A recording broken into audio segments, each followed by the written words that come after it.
Lantas dengan adanya libur panjang Nyepi dan Lebaran kali ini, apakah tingkat okupansi ikut bergeliat meski di sisi lain terdapat risiko gangguan penerbangan global terhadap industri hotel dan restoran di dalam negeri akibat memanasnya konflik Timur Tengah? Kita akan membahasnya bersama dengan Ketua Umum Perhimpunan Hotel dan Restoran Indonesia PHRI, Haryadi Sukamdhani. Pak Haryadi, selamat pagi menjelang siang. Pagi Mbak. Gimana kabarnya? Alhamdulillah baik. Senang sekali bisa kembali berdiskusi Pak Haryadi di momen libur Lebaran kali ini. Ini kan masih suasana liburan ya. Seberapa signifikan lonjakan tingkat okupansi di perhotelan dan juga kemudian kunjungan restoran di momen libur kali ini? Ya, jadi liburan Idul Fitri ini relatif lebih pendek dari tahun lalu ya. Tahun lalu itu kan lebih sekitar 10 hari bahkan sampai 12 hari. Tahun ini itu hanya sekitar 7 hari. Jadi memang karena pendek sehingga tingkat okupansinya itu relatif cukup baik. Kalau tahun lalu itu karena panjang sehingga mereka itu berpindah. Jadi tidak length of stay di satu hotelnya itu lebih sedikit dibanding tahun ini agak berat. Nah di tahun ini juga selain daripada length of stay yang relatif agak pendek, juga secara pemesanan kamar itu lebih awal Mbak. Jadi ini juga lebih baik. Tahun lalu itu H-10, saya ambil contoh di Jogja gitu ya, H-10 di Jogja itu tahun lalu baru kira-kira 10%. 10-20%. Nah tahun ini sudah 40% H-10-nya. Jadi lebih awal. Demikian juga saya menanyakan kepada teman-teman di penerbangan, tiket itu boleh dibilang sold out semua. Ini juga cukup bagus karena pemesanan tiketnya juga di awal. Nah nanti yang perlu kita waspadai itu sebetulnya adalah setelah kuartal kedua ini, kuartal satu nih. Pertama ini ya, kuartal kedua. Itu banyak masalah. Karena di kuartal pertama ini ya kita tertolong oleh Hari Raya Idul Fitri ini. Kalau tahun lalu kan masuknya ke kuartal kedua. Nah jadi memang secara keseluruhan cukup baik. Hanya juga catatan kami untuk kunjungan yang ke retail itu turun Mbak. Jadi kebetulan kami juga ada satu tempat retail di Bali itu turun kira-kira 21% dibanding tahun lalu. Jadi ini juga mungkin ada korelasi dengan jadi untuk tingkat okupansi hotelnya meningkat dibandingkan tahun lalu, tapi untuk kunjungan ke retail ada penurunan sedikit. Nah ini sudah sesuai ekspektasi dan target sebelumnya atau tidak? Memang seperti yang sudah kita perkirakan. Sudah di-expect ya sebelumnya begitu ya. Nah dari berbagai daerah yang manakah yang paling menonjol di tahun ini dan juga manakah daerah yang cukup mengalami penurunan? Ya, jadi yang menonjol tahun ini kelihatannya kembali lagi Jogja ya. Jogja yang paling menonjol karena Jogja ini di samping dari sisi suplai kamarnya juga cukup banyak. Aksesibilitas menuju Jogja juga lebih mudah dan relatif lebih murah.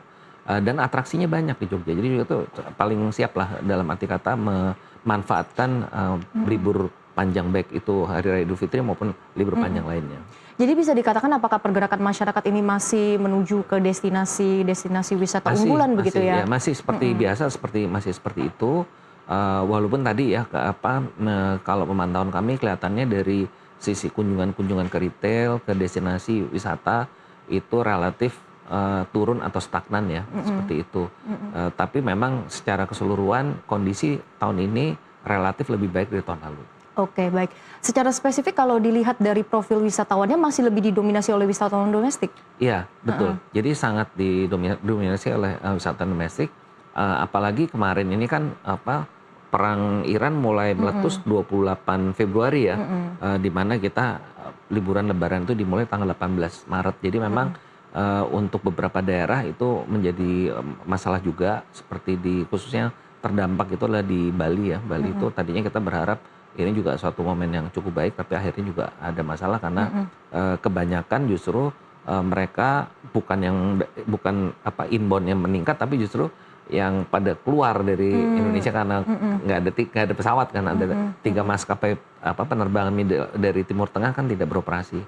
Jadi itu juga lebih kepada modenya malah mode untuk repatriasi jadinya, bukan orang datang begitu ya. Seperti itu. Nah ini kan sudah sekitar sebulan ya memang gonjang-ganjing juga dan ini menyebabkan penurunan di kunjungan wisatawan mancanegara. Seberapa besar penurunan? Terus terang kami, kalau penurunan dalam arti kata kita bicara di sampai dengan hari ini ya, itu memang relatif masih stabil kecuali Bali. Bali itu untuk yang hotel-hotel yang memang tamunya dari Eropa, dari Timur Tengah itu memang mengalami penurunan. Seperti di daerah Ubud ya itu turun tuh. Jadi tapi kalau untuk seperti Ubud dan Nusa Dua itu turun. Tapi kalau untuk seperti di Sanur, di Kuta itu masih relatif stabil, seperti itu, Mbak. Oke, kita mungkin kembali membahas terkait dengan sektor pariwisata, perhotelan dan juga restoran di momen libur Lebaran kali ini. Seberapa besar ini juga mendorong kinerja dari pelaku-pelaku usaha? Ya, kalau untuk yang restoran ya Mbak ya, kuliner itu relatif bagus. Jadi cukup positif ininya pertumbuhannya, dan apalagi sekarang ini banyak pelaku kuliner itu yang kreatif ya, baik membuat produknya maupun juga cara memasarkannya itu relatif menurut pantauan kami cukup baik. Baik, jika dikaitkan dengan peran sektor pariwisata ke kontribusinya terhadap pertumbuhan ekonomi, kita di kuartal pertama ini kan mendapatkan banyak berkah begitu ya Pak ya. Ada libur Natal Tahun Baru, kemudian libur Imlek, dan juga libur panjang Nyepi dan Lebaran. Bagaimana kontribusinya terhadap pertumbuhan ekonomi Anda lihat? Kalau tahun lalu itu ya kita, karena ya data terakhir tentu belum ada ya, tapi tahun lalu itu kalau kita melihat dari kuartal 1 sampai kuartal 3 di tahun 2025 itu kontribusinya 3,96%. Kontribusi sektor pariwisata terhadap PDB. Ya mungkin kalau kita lihat tahun ini mungkin secara perkuartalannya mungkin lebih baik dari tahun lalu. Cuman berapa persisnya kita belum tahu ya, belum ada datanya karena kita baru sampai data di kuartal ketiga tahun 2025. Sementara itu kan kalau memang berkaca dari tahun 2025 kinerja industri perhotelan ini sempat terdampak dari adanya kebijakan efisiensi anggaran dari pemerintah, kemudian juga maraknya penginapan ilegal. Nah ini seperti apa untuk di awal tahun ini? Nah kalau di awal tahun ini relatif lebih baik kondisi yang tadi saya sampaikan. Jadi dari efisiensi anggaran pemerintah, walaupun memang sudah diumumkan, tapi kelihatannya masih ada sisa-sisa anggaran tahun lalu yang masih memang dibelanjakan. Dan juga tadi kita juga diuntungkan oleh libur panjang Imlek, juga libur panjang di Idul Fitri. Jadi di kuartal pertama ini relatif memang lebih baik. Jadi persiapannya apa nih Pak? Melihat kuartal kedua yang memang cenderung low season. Kami agak khawatir ya. Jadi kuartal kedua itu kami agak khawatir gini. Pertama adalah tentunya pemerintah ini dalam tekanan geopolitik global ini kan pasti harus melakukan realokasi anggaran. Jadi kemungkinan efisiensi di anggaran-anggaran untuk akomodasi, untuk meeting, perjalanan dinas dan sebagainya itu pasti akan turun. Satu itu. Lalu kedua, yang ini yang kita khawatirkan. Tadi saya sebelum ke sini saya nanya ke teman-teman penerbangan, kalian gimana dengan situasi harga aftur? Mereka bilang ini kita kebetulan karena Pertamina itu harganya 2 minggu sekali di reviewnya, dan ini masih harga 12.000 aftur. Secara harga di Malaysia, di Kuala Lumpur dan Singapura itu sudah 22.000 sampai 24.000, 2 kali lipat yang padahal secara normal harga kita itu biasanya lebih mahal dari mereka. Kalau mereka kita 12.000, mereka kira 10.000, kita 20% lebih mahal. Bisa dibayangkan kan kalau besok kita tanggal 1 April review hari ini mau harga berapa gitu kan. Nah ini juga problem utama ya dari sisi transportasi. Di samping tadi yang tentang efisiensi anggaran pemerintah. Jadi ini juga yang sangat kita khawatirkan adalah biaya aftur ini yang 40% Mbak dari total cost itu sangat impact banget ke. Dan ini juga akan berdampak ke biaya penerbangan otomatis gitu ya. Kan, pasti tiketnya berapa dari transportasi. Belum lagi impact dari kenaikan meningkatnya nilai US dollars terhadap rupiah. Itu kan kalau di penerbangan itu untuk biaya leasing dan biaya spare part itu kira-kira 20% Mbak. Mungkin leasingnya 10%. Kekhawatirannya ada ke daya beli begitu ya Pak ya nantinya. Bukan hanya daya beli. Bukan hanya daya beli tapi harganya harga kos operasionalnya itu mau bagaimana. Nah itu kan yang kita khawatirkan nanti penerbangan dia nggak tahan, dia kurangi jumlah pesawatnya. Begitulah seperti itu. Oke, baik. Kita akan lanjutkan kembali usai jeda. Pemirsa Nusantara Economic Update akan kembali sesaat lagi.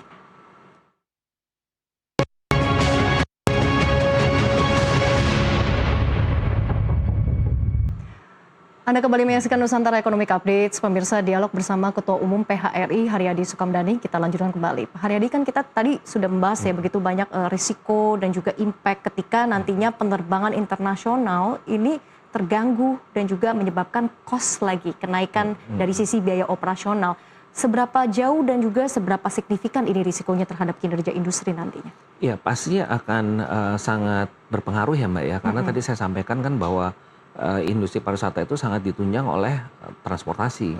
Nah, kalau transportasi utama kita adalah udara mengalami tekanan yang besar, tentunya akan berpengaruh besar. Jadi di samping dari biaya tadi juga tidak beroperasinya 3 maskapai besar dari Timur Tengah ya, Etihad, Emirates, dan Qatar.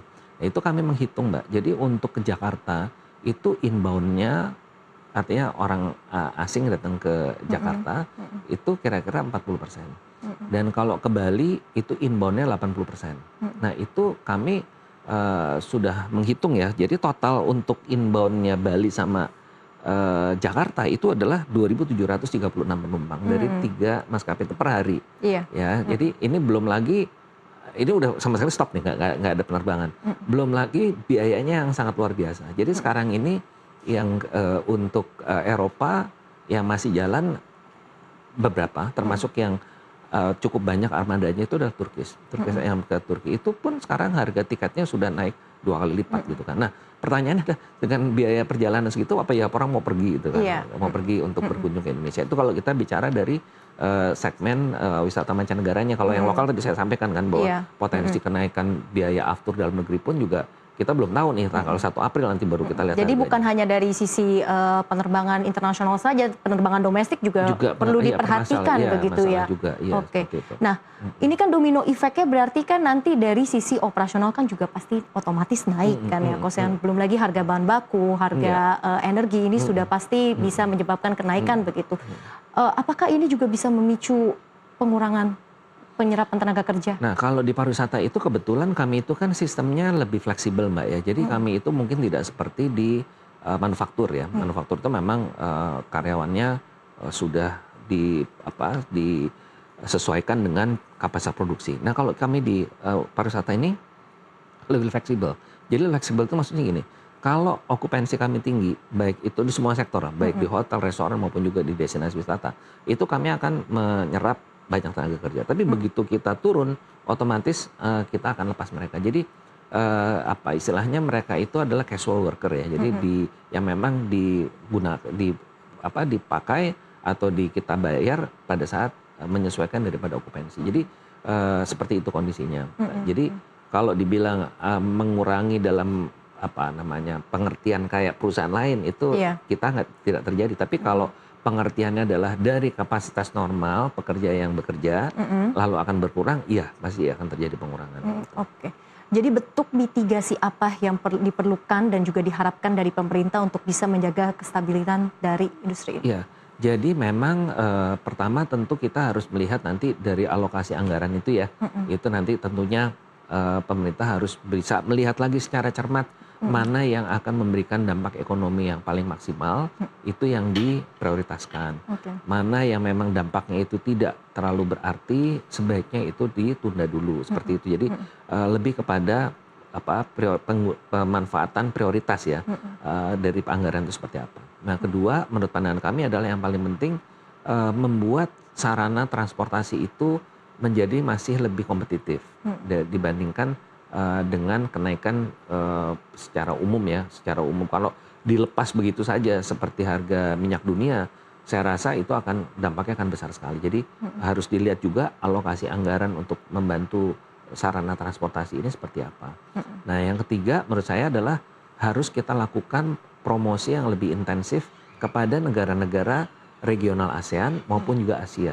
Termasuk Australia ya, artinya negara-negara termasuk India juga, Korea dan Jepang yang kita lihat bahwa mereka juga potensi untuk kita, karena ada beberapa catatan kami juga yang menarik bahwa ada penerbangan langsung dari Da Nang ke Bali, ternyata 60% itu diisi oleh orang Korea Selatan.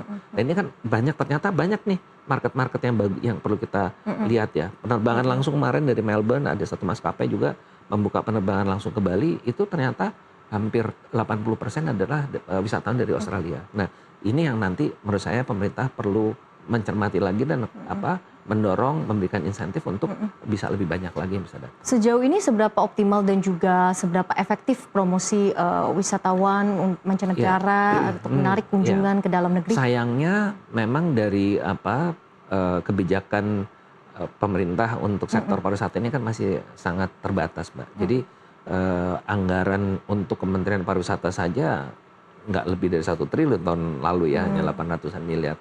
Jadi mereka untuk biaya operasional rutin aja sudah sangat terbatas itu, apalagi untuk promosi. Jadi ini memang harus ada tadi yang saya sampaikan tadi di yang awal ya, di nomor 1 tadi, pemanfaatan prioritas anggaran itu mesti dilihat mana yang paling prioritas. Nah, menurut pandangan kami, pariwisata ini sebetulnya sangat-sangat punya dampak yang besar karena kalau pariwisatanya maju itu yang akan menikmati itu langsung masyarakat.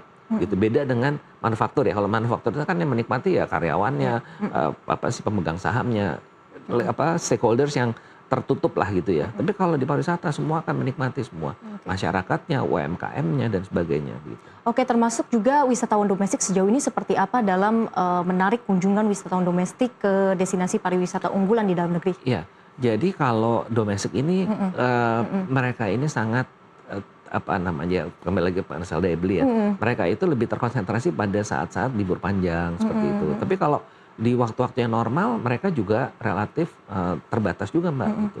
Jadi tidak bisa kita andalkan untuk semata-mata domestik ini bisa mengisi kekosongan dari kalau nanti ya wisatawan asingnya turun gitu. Jadi memang walaupun ini juga potensial juga, tapi tadi saya sampaikan jadi mereka memang hanya bergerak saat-saat momen-momen tertentu aja gitu. Momen-momen hari besar gitu ya, besar, pergerakannya panjang, lebih signifikan, lebih banyak lagi. Mungkin singkat saja nih Pak, terakhir melihat outlook untuk industri perhotelan dan restoran di tahun ini akan seperti apa?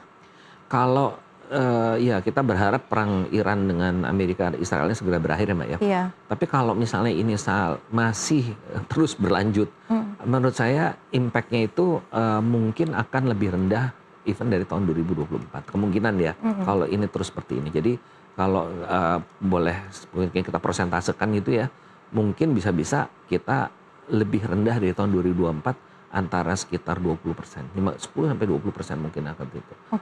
Oke, baik, tentu kita harapkan ada mitigasi dan juga langkah lebih lanjut untuk bisa melihat stabilitas daripada industri pariwisata ini yang juga mau bagaimanapun juga turut berkontribusi terhadap PDB kita ya Pak ya.